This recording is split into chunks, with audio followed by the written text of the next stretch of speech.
आपल्याला भगतसिंग, सुखदेव, राजगुरू ही त्रयी माहिती आहे. एका इंग्रज अधिकाऱ्याला मारून फाशीवर जाणारे वीर म्हणून आपण शहीद दिन साजरा करतो.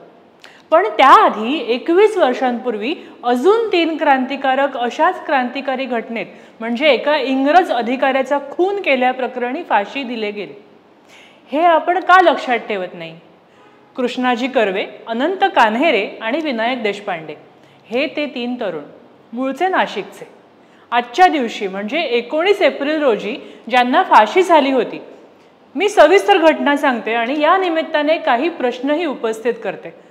पाहूया आपल्याला उत्तर सापडतायत का. ते वर्ष होतं 1910. हे तिघे नाशिकचे क्रांतिकारक, सावरकरांचे अनुयायी. सहन करणे नको, सशस्त्र क्रांतीच कामाची या विचाराने पेटून शस्त्र हातात घेण्यासाठी उत्सुक असलेले तरुण. कान्हेरे ज्यांनी केवळ 18व्या वर्षी प्राणाहुती दिली. इतरांचा माग लागू नये म्हणून खुनानंतर लगेच ते आत्मघात करून घेणार होते, परंतु आपण केलेलं कार्य पाहायला मिळावं डोळे भरून या हेतूने ते गोळ्या घातल्यानंतर तिथेच शांतपणे पाहत उभे राहिले. यथावकाश त्यांना पकडून नेलं आणि साथीदारांची नावं पोलिसांना समजू शकली. त्यानंतर कृष्णाजी कर्वे, अनंत कान्हेरे आणि विनायक देशपांडे या तिघांनाही ठाणे येथील कारागृहात फाशी देण्यात आलं. नाशिकचा जिल्हाधिकारी आर्थर मेसन टिपेस जॅक्सन याला गोळ्या घालण्याचा कट होता.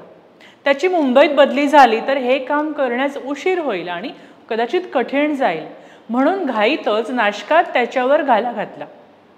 नाशिकला विजयानंद नाट्यगृहात शारदा नावाचं नाटक पाहायला जॅक्सन आला होता.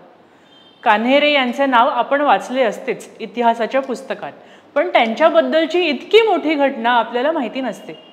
खुदिराम बोस आणि मदनलाल धिंगरा यांच्यानंतर कान्हेरे, कर्वे, देशपांडे या तिघा क्रांतिकारकांनी भारताच्या स्वातंत्र्यासाठी आपल्या प्राणांचं बलिदान दिलं. असंही म्हटलं जातं की जॅक्सनचा खून झाल्यामुळेच तिघे सावरकरांचे अनुयायी आहेत आणि म्हणून सावरकरांना स्वातंत्र्यवीर हे बिरुद लावलं जातं. तर काहींचं म्हणणं असं आहे की सावरकरांना एका सभेदरम्यान स्वातंत्र्यवीर हे बिरुद लोकांनी दिलं. अर्थात हा आपला आजचा विषय नाहीये. कान्हेरे यांच्याविषयी मला माहिती असलेल्या गोष्टी मी सांगते. ते आपल्या काकांकडे शिक्षणासाठी औरंगाबादला गेले होते. त्यांचे भाऊ गणपतराव बार्शी येथे राहत होते. त्यांच्याकडे काही काळ ते राहिले आणि मग पुन्हा औरंगाबादेत गेले. तेव्हा ते गंगाराम रूपचंद श्रॉफ यांच्या घरात भाड्याने राहत होते. गंगाराम यांचा येवल्यात टोणपे नावाचा एक मित्र होता. त्या काळात अनेक गुप्त क्रांतिकारी संस्था कार्यरत होत्या. नाशिकमधलीच एक गुप्त संस्थेत टोपणे हे सदस्य होते. गणुवैद्य आणि गंगाराम एकदा नाशिकमधल्या गुप्त क्रांतिकारी संस्थेसाठी शस्त्र खरेदी करण्यासाठी गेले होते. या वैद्यांशी कान्हेरे यांची ओळख झाली. नंतर कान्हेरे यांनी त्या दिवसातील मैत्रीबद्दल मित्रप्रेम नावाची कादंबरी सुद्धा लिहिली होती. कान्हेरे क्रांतिकारी गटाच्या कार्याकडे आकर्षित झाले. सावरकर बंधूंनी नाशिक येथे अभिनव भारत संस्थेची स्थापना केली होती. कृष्णाजी गोपाळ कर्वे यांनी बाबाराव सावरकरांच्या मार्गदर्शनाखाली अशाच एका गुप्त गटाची स्थापना केली होती. या संस्थेचे दुसरे सदस्य विनायक नारायण देशपांडे.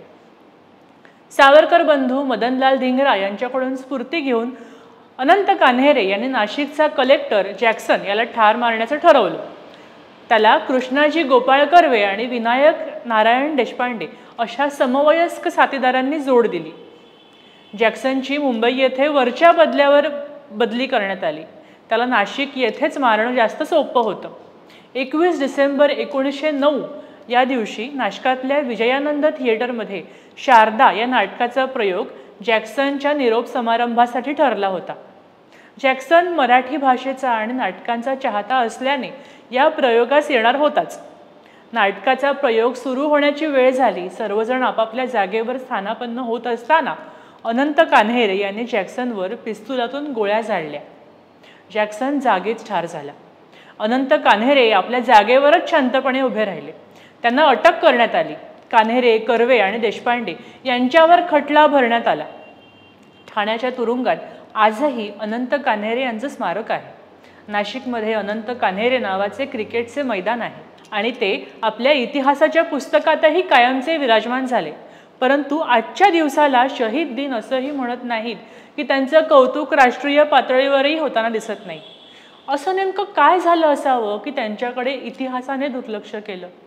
काय झालं असावं? तुम्हाला काय वाटतं? तुम्हाला काय वाटतं हे आम्हाला कमेंट बॉक्समध्ये जरूर कळवा. व्हिडिओ आवडला असेल, ही माहिती लोकांपर्यंत पोहोचावी असं वाटत असेल तर शेअर करा. महा MTBचं फेसबुक पेज लाईक करा आणि यूट्यूब चॅनल सबस्क्राईब करा. कॅमेरामॅन साक्षात सावंतसोबत मी मृगा. धन्यवाद.